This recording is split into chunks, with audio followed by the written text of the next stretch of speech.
بسم اللہ الرحمن الرحیم۔ پارٹ 1 میں ہم نے پڑھا تھا کہ کیسے خواب میں حضرت عبدالمطلب کو حضرت عبداللہ کی قربانی کا حکم دیا گیا، لیکن عین وقت پر بنو مخزوم کے لوگوں نے آ کر ان کو مشورہ دیا کہ آپ اس طرح بیٹے کو ذبح نہ کریں، اس کی ماں کی زندگی خراب ہو جائے گی، اپنے رب کو راضی کرنے کے لیے بیٹے کا فدیہ دے دیں۔ اب سوال یہ تھا کہ فدیہ کیا دیا جائے۔ اس کی ترکیب یہ بتائی گئی کہ ایک کاغذ پر 10 اونٹ لکھے جائیں، دوسرے پر عبداللہ کا نام لکھا جائے۔ اگر 10 اونٹ والی پرچی نکلے تو 10 اونٹ قربان کر دیے جائیں، اگر عبداللہ والی پرچی نکلے تو 10 اونٹ کا اضافہ کر دیا جائے، پھر 20 اونٹ والی پرچی اور عبداللہ والی پرچی ڈالی جائے۔ اب اگر 20 اونٹ والی پرچی نکلے تو 20 اونٹ قربان کر دیے جائیں، ورنہ 10 اونٹ اور بڑھا دیے جائیں۔ اس طرح 10-10 کر کے اونٹ بڑھاتے چلے جائیں۔ عبدالمطلب نے ایسا ہی کیا، 10-10 اونٹ بڑھاتے چلے گئے۔ ہر بار عبداللہ کا نام نکلتا چلا گیا، یہاں تک کہ اونٹوں کی تعداد 100 تک پہنچ گئی۔ تب کہیں جا کر اونٹوں والی پرچی نکلی۔ اس طرح ان کی جان کے بدلے میں 100 اونٹ قربان کیے گئے۔ عبدالمطلب کو اب پورا اطمینان ہو گیا کہ اللہ تعالیٰ نے عبداللہ کے بدلے 100 اونٹوں کی قربانی منظور کر لی ہے۔ انہوں نے کعبے کے پاس 100 اونٹ قربان کیے اور کسی کو کھانے سے نہ روکا۔ سب انسانوں، جانوروں اور پرندوں نے ان کو کھایا۔ امام ظاہری کہتے ہیں، عبدالمطلب پہلے آدمی ہیں جنہوں نے آدمی کی جان کی قیمت 100 اونٹ دینے کا طریقہ شروع کیا۔ اس سے پہلے 10 اونٹ دیے جاتے تھے۔ اس کے بعد یہ طریقہ سارے عرب میں جاری ہو گیا، گویا قانون بن گیا کہ آدمی کا فدیہ 100 اونٹ ہے۔ نبی کریم صلی اللہ علیہ وسلم کے سامنے جب یہ ذکر آیا تو آپ نے اس فدیے کی تصدیق فرمائی، یعنی فرمایا کہ یہ درست ہے، اور اسی بنیاد پر نبی کریم صلی اللہ علیہ وسلم فرماتے ہیں، میں 2 ذبیحوں یعنی حضرت اسماعیل علیہ السلام اور عبداللہ کی اولاد ہوں۔ حضرت عبداللہ قریش میں سب سے زیادہ حسین تھے، ان کا چہرہ روشن ستارے کی مانند تھا۔ قریش کی بہت سی لڑکیاں ان سے شادی کرنا چاہتی تھیں، مگر حضرت عبداللہ کی حضرت آمنہ سے شادی ہوئی۔ حضرت آمنہ وہب بن عبد مناف بن زہرہ کی بیٹی تھیں۔ شادی کے وقت حضرت عبداللہ کی عمر 18 سال تھی۔ یہ شادی کے لیے اپنے والد کے ساتھ جا رہے تھے، راستے میں ایک عورت کعبہ کے پاس بیٹھی نظر آئی۔ یہ عورت ورقہ بن نوفل کی بہن تھی۔ ورقہ بن نوفل قریش کے ایک بڑے عالم تھے۔ ورقہ بن نوفل سے ان کی بہن نے سن رکھا تھا کہ وقت آخری نبی کا ظہور ہونے والا ہے، اور ان کی نشانیوں میں سے ایک نشانی یہ ہوگی کہ ان کے والد کے چہرے میں نبوت کا نور چمکتا ہوگا۔ جو ہی اس نے عبداللہ کو دیکھا، فوراً یہ بات اس کے ذہن میں آئی۔ اس نے سوچا، ہو نہ ہو یہی وہ شخص ہیں جو پیدا ہونے والے نبی کے باپ ہوں گے۔ چنانچہ اس نے کہا، اگر تم مجھ سے شادی کر لو تو میں بدلے میں تمہیں اتنے ہی اونٹ دوں گی جتنے تمہاری جان کے بدلے میں ذبح کیے گئے تھے۔ اس پر انہوں نے جواب دیا، میں اپنے باپ کے ساتھ ہوں، ان کی مرضی کے خلاف کچھ نہیں کر سکتا، نہ ان سے الگ ہو سکتا ہوں، اور میرے والد باعزت آدمی ہیں، اپنی قوم کے سردار ہیں۔ بہرحال ان کی شادی حضرت آمنہ سے ہو گئی۔ آپ قریش کی عورتوں میں نسب اور خاندان کے اعتبار سے افضل تھیں۔ حضرت آمنہ حضرت عبداللہ کے گھر آ گئیں۔ آپ فرماتی ہیں، جب میں ماں بننے والی ہوئی تو میرے پاس ایک شخص آیا، یعنی ایک فرشتہ انسانی شکل میں آیا۔ اس وقت میں جاگنے اور سونے کی درمیانی حالت میں تھی۔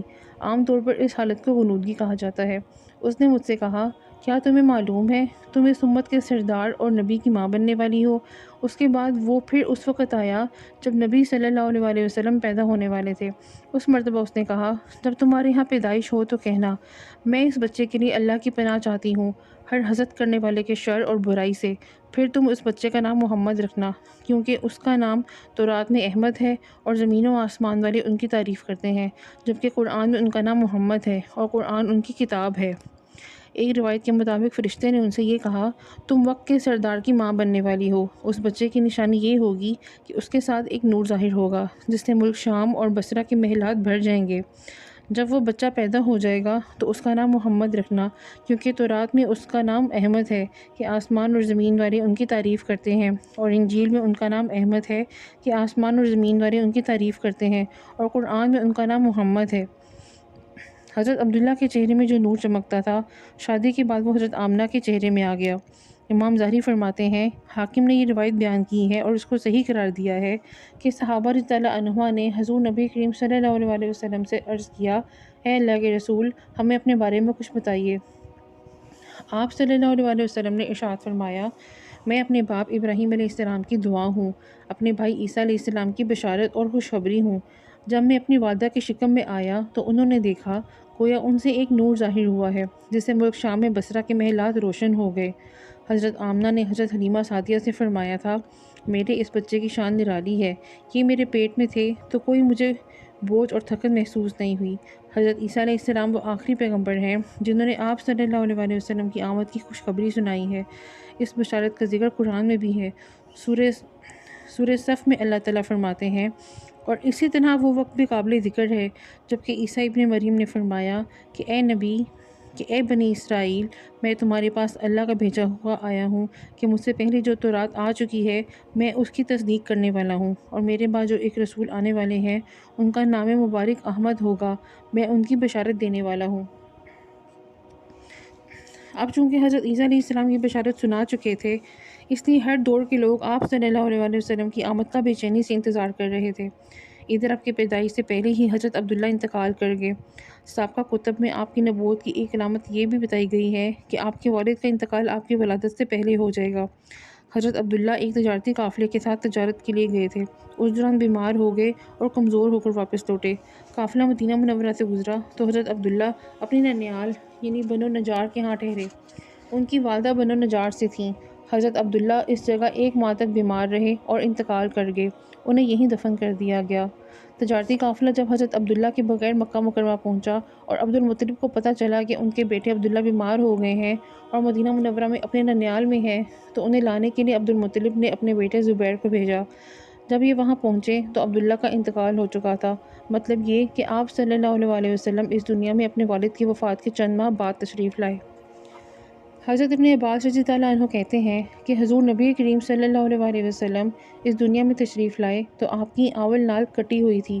آول نال کو بچے کے پیدا ہونے کے بعد دایا کاٹتی ہے۔ آپ ختنہ شدہ پیدا ہوئے۔ عبد المطلب یہ دیکھ کر بے حد حیران ہوئے اور خوش بھی۔ وہ کہا کرتے تھے، میرا یہ بیٹا نرالی شان کا ہوگا۔ آپ کی پیدائش سے پہلے مکہ کے لوگ خشک سالی اور قحط کا شکار تھے، لیکن جو ہی آپ کی دنیا میں تشریف لانے کا وقت قریب آیا، بارشیں شروع ہو گئیں، خشک سالی دور ہو گئی، درخت ہرے بھرے ہو گئے اور پھلوں سے لد گئے، زمین پر سبزہ ہی سبزہ نظر آنے لگا۔ پیدائش کے وقت آپ اپنے ہاتھوں پر جھکے ہوئے تھے، سر آسمان کی طرف تھا۔ ایک روایت کے الفاظ یہ ہیں کہ گھٹنوں کے بل جھکے ہوئے تھے، مطلب یہ کہ سجدے کسی حالت میں تھے۔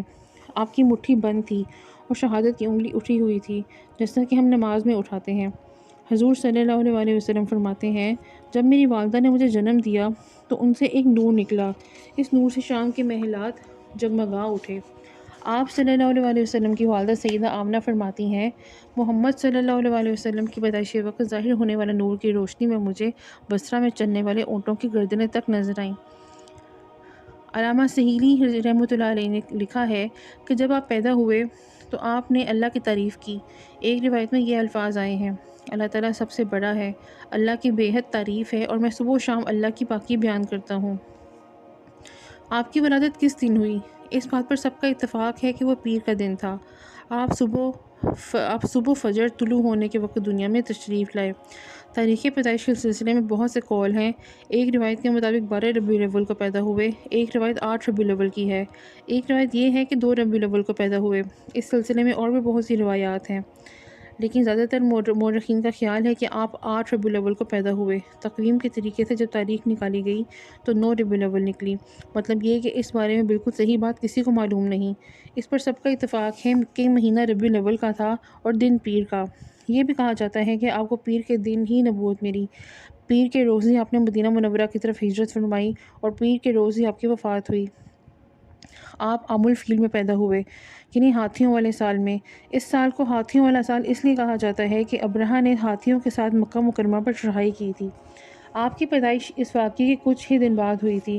واقعہ کچھ اس طرح ہے، ابرہہ یمن کا عیسائی حاکم تھا۔ حج کے دنوں میں اس نے دیکھا کہ لوگ بیت اللہ کا حج کرنے جاتے ہیں۔ اس نے اپنے لوگوں سے پوچھا، یہ لوگ کہاں جاتے ہیں؟ اسے جواب ملا، بیت اللہ کا حج کرنے کے لیے مکہ جاتے ہیں۔ اس نے پوچھا، بیت اللہ کس چیز کا بنا ہوا ہے؟ اسے بتایا گیا پتھروں کا بنا ہوا ہے۔ اس نے پوچھا، اس کا لباس کیا ہے؟ بتایا گیا، ہمارے ہاں سے جو دھاری دار کپڑا جاتا ہے اس سے اس کی پوشاک تیار ہوتی ہے۔ ابرہہ عیسائی تھا۔ ساری بات سن کر اس نے کہا، مسیح کی قسم، میں تم لوگوں کے لیے اس سے اچھا گھر تعمیر کروں گا۔ اس طرح اس نے سرخ، سفید، زرد اور سیاہ پتھروں سے ایک گھر بنوایا، سونے اور چاندی سے اس کو سجایا، اس میں کئی دروازے رکھوائے، ان میں سونے کے پترے جڑوائے، ان کے درمیان میں جواہر لگوائے، اس مکان میں ایک بڑا سا یاقوت لگوایا، پردے لگوائے، وہاں خوشبوئیں سلگانے کا انتظام کیا۔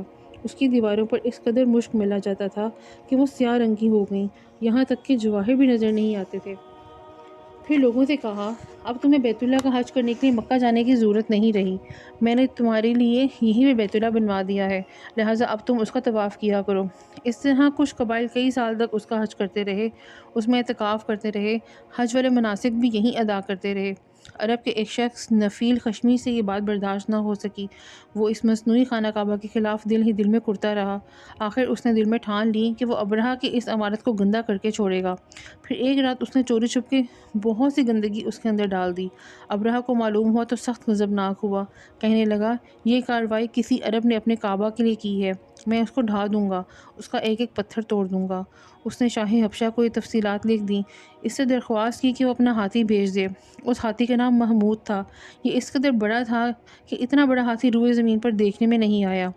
جب ہاتھی اس کے پاس پہنچ گیا تو وہ اپنی فوج لے کر نکلا اور مکہ کا رخ کیا۔ یہ لشکر جب مکہ کے قرب و جوار میں پہنچا تو ابرہہ نے فوجوں کو حکم دیا کہ ان لوگوں کے جانور لوٹ لیے جائیں۔ اس کے حکم پر فوجیوں نے جانور پکڑ لیے، اس میں عبد المطلب کے اونٹ بھی تھے۔ نفیل بھی ابرہہ کے ساتھ اس کے لشکر میں موجود تھا اور یہ عبد المطلب کا دوست تھا۔ عبد المطلب اس سے ملے، اونٹوں کے سلسلے میں بات کی۔ نفیل نے ابرہہ سے کہا، قریش کا سردار عبد المطلب ملنا چاہتا ہے، یہ شخص تمام عرب کا سردار ہے، شرف اور بزرگی اسے حاصل ہے، لوگوں میں اس کا بہت اثر ہے، لوگوں کو اچھے اچھے گھوڑے دیتا ہے، انہیں عطیات دیتا ہے، کھانا کھلاتا ہے۔ یہ گویا عبد المطلب کا تعارف تھا۔ ابرہہ نے انہیں ملاقات کے لیے بلا لیا۔ ابرہہ نے ان سے پوچھا، بتائیے آپ کیا چاہتے ہیں؟ انہوں نے جواب دیا، میں چاہتا ہوں میرے اونٹ مجھے واپس مل جائیں۔ اس کی بات سن کر ابرہہ بہت حیران ہوا۔ اس نے کہا، مجھے تو بتایا گیا تھا آپ عرب کے سردار ہیں، بہت عزت اور بزرگی کے مالک ہیں، لیکن لگتا ہے مجھ سے غلط بیانی کی گئی ہے، کیونکہ میرا خیال تھا کہ آپ مجھ سے بیت اللہ کے بارے میں بات کریں گے، جس کو میں گرانے آیا ہوں اور جس کے ساتھ آپ سب کی عزت وابستہ ہے، لیکن آپ نے اس کی تو سرے سے بات ہی نہیں کی اور اپنے اونٹوں کا رونا لے کر بیٹھ گئے، یہ کیا بات ہوئی؟ اس کی بات سن کر عبد المطلب بولے، آپ مجھے میرے اونٹ واپس دے دیں، بیت اللہ کے ساتھ جو چاہے کریں، اس لیے کہ اس گھر کا ایک پروردگار ہے، وہ خود ہی اس کی حفاظت کرے گا، مجھے اس کے لیے فکر مند ہونے کی ضرورت نہیں۔ اس کی بات سن کر ابرہہ نے حکم دیا ان کے اونٹ واپس دے دیے جائیں۔ جب انہیں ان کے اونٹ واپس مل گئے تو انہوں نے ان کے سوموں پر چمڑے چڑھا دیے، ان پر نشان لگا دیے، انہیں قربانی کے لیے وقف کر کے حرم میں چھوڑ دیا تاکہ پھر کوئی انہیں پکڑ لے تو حرم کا پروردگار اس پر غضبناک ہو۔ پھر عبد المطلب ہرا پہاڑ پر چڑھ گئے، ان کے ساتھ ان کے کچھ دوست تھے۔ انہوں نے اللہ سے درخواست کی، اے اللہ، انسان اپنے سامان کی حفاظت کرتا ہے تو اپنے سامان کی حفاظت کر۔ ادھر سے ابرہہ اپنا لشکر لے کر آگے بڑھا، وہ خود ہاتھی پر سوار لشکر کے درمیان موجود تھا۔ ایسے میں اس کے ہاتھی نے آگے بڑھنے سے انکار کر دیا۔ وہ زمین پر بیٹھ گیا۔ ہاتھی والوں نے اسے اٹھانے کی کوشش کی لیکن وہ نہ اٹھا۔ انہوں نے اس کے سر پر ضربیں لگائیں، سوئے چبوئے، مگر وہ کھڑا نہ ہوا۔